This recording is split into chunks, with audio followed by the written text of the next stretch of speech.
ఎందుకంటే వాళ్ళు పట్టుకున్న సాతాను అట్లాంటిది.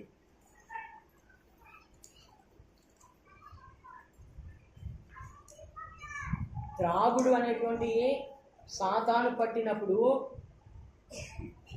త్రాగుడు అనేటువంటి వ్యక్తి త్రాగుడు అనేటువంటి దానికి బానిస అయిపోయినప్పుడు వాడు స్వతంత్రుడు ఎట్లా అవుతాడు? మీకు తెలుసలేదు, త్రాగుడు ప్రాణాన్ని తీసదమ్మా, తీసదా?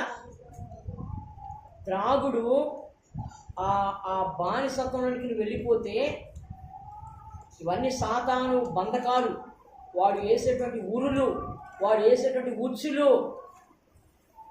ఎవరికి ఏ అవసరం అయితే ఆ అవసరాన్ని బట్టి వాడు నిన్ను ఆ ఉచ్చేస్తాడు నీకు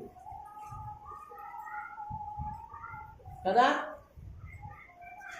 కొంతమందికి ఏమేస్తే పడిపోతాడో వాడికి అర్థమైపోద్ది సాతాను గారు.